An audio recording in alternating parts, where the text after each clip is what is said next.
আসসালামু আলাইকুম সবাইকে। কি অবস্থা আপনাদের? গাইস আমি আজকে যাব হচ্ছে জেদ্দা থেকে প্রায় ১৩০ কিলোমিটার দূরে নতুন একটা সিটিতে, যেটার নাম হচ্ছে কিং আবদুল্লাহ ইকোনমিক সিটি। যদিও বর্তমানে এটার কাজ পুরোপুরি শেষ হয় নাই, তারপরও হচ্ছে মানুষের আসা যাওয়া তো আছেই। তবে সিটিটা অনেক বেশি সুন্দর। তো যাওয়ার আগে হচ্ছে এখান থেকে আপনাদের এন্ট্রি নেওয়া লাগবে। আর এটা হচ্ছে স্টেশন, যেহেতু নতুন একটা সিটি এখানে সব কিছুই আছে।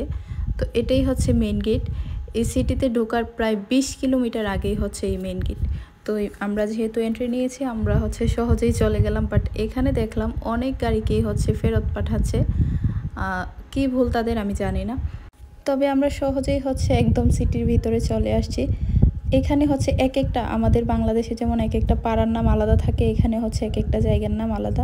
এখানে আসার পরে আপনি কোনো ফ্রি পার্কিং পাবেন না। এখানে হচ্ছে আপনার টাকা পে করে তারপর হচ্ছে পার্কিং করা লাগবে। তবে আপনি ৩০ রিয়াল দিয়ে সারাদিনের জন্য পার্কিং করতে পারবেন, মানে ২৪ ঘন্টার জন্য আর কি। তো আমরা একদম বিচের ধারে চলে আসছি। এটাই হচ্ছে মেন বিচ, ওই পাশে হচ্ছে প্রাইভেট বিচ। তো এখানে দেখলাম বাচ্চারা কত স্বাধীন। আরব দেশের বাচ্চারা এমনিতেও স্বাধীন থাকে, যদিও এগুলো আরব দেশের বাচ্চা না। তবে এখানে আসার পর দেখলাম এখানে যারা বসবাস করে তাদের অধিকাংশই হচ্ছে মনে হয় ইন্ডিয়ান, মানে বিভিন্ন আরব দেশের, তারপরে বেশিরভাগই দেখলাম ইন্ডিয়ান। এছাড়া অন্য কোনো দেশের তেমন মানুষ আমার চোখে পড়ে নাই।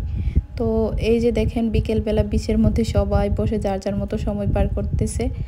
এই যে মানুষগুলো দূরে দেখতে পাচ্ছেন পানিতে নেমে আছে। বিচের পানি কিন্তু একদম হাঁটু সমান, অনেক দূর পর্যন্ত পানিতে নেমে যাওয়া যায়। তো আমরা হচ্ছে যাবো এখন ওই সাইডে। এটা হচ্ছে একটা প্রাইভেট বিচ, এখানে হচ্ছে আপনার টিকিট কেটে তারপরে ঢোকা লাগে। এই যে এখানে যে মানুষগুলো দেখতে পাচ্ছেন সবাই হচ্ছে টাকা দিয়ে টিকিট কেটে আসে। আর এই হচ্ছে দূরে দোলনা লাগানো আছে। এখানের মূল আকর্ষণই হচ্ছে এই দোলনাগুলা আর পিছের পাশে এই চেয়ারগুলা। তো এগুলার লোভেই মানুষ হচ্ছে এখানে আসে, বাট এখানের সিস্টেম পুরো আমেরিকান। সবাই হচ্ছে যার যার মতো চলতে পারতেছে, এখানে কোনো নিষেধ নাই, যার যার মতো আর। যাই হোক, আমাদের এই সাইড ঘোরা শেষ, এখন সামনের দিকে যাই। তো এখানে আসার পরে দেখলাম কিছু জুকের টাইপের কি জানি আরবীয় লোকেরা ধরছে, এগুলো নাকি লবণ দিয়ে তারপর আগুনে পুড়ে তারপরে খাবে। বুঝলাম না গাইস এগুলা কি খাবে ওরা। তো এখন ভাবতেছিলাম কোন দিকে যাওয়া যায়, যেহেতু ওই সাইড ঘোরা শেষ তো ভাবলাম যে সামনের দিকে যাই।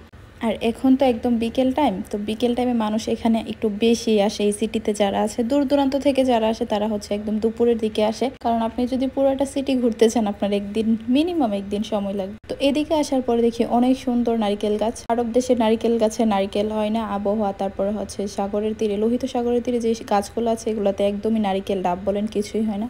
তবে এই সিটিতে দেখলাম বিশাল বড় বড় মসজিদ বানিয়ে রেখেছে, অনেক সুন্দর, কারুকার্যগুলো অনেক বেশি সুন্দর।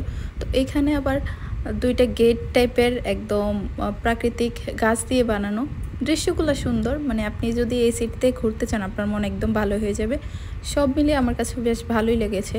তো এদিকে হচ্ছে আপনি যদি ঘুরতে আসেন, এদিকে বাচ্চাদের খেলার জায়গা, নিজেরাও বসতে পারবেন, আড্ডা দিতে পারবেন। এটাই হচ্ছে মেইন জায়গা। ওই সামনের জায়গাটা দেখতে পাচ্ছেন, এদিক দিয়ে হচ্ছে বিচে ঢুকে। তো এই দুই মহিলা আসছিল, বাট ৫টার পরে হচ্ছে এই জায়গা বন্ধ করে দিই, মানে ৬টার পরে এই জায়গা বন্ধ করে দিই, ঢুকতে দেওয়া হয় না।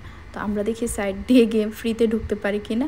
এটা হচ্ছে অন্য একটা পাশ, ফার্স্টে তো গেলাম ওই পাশে, এখন হচ্ছে অন্য একটা পাশে আসলাম। আবার এই পাশে হচ্ছে সুদানের বর্ডার মনে হয়, মানে সাগরের পাশে দাঁড়ালে ওই পাশে সুদানের বর্ডার দেখা যায়।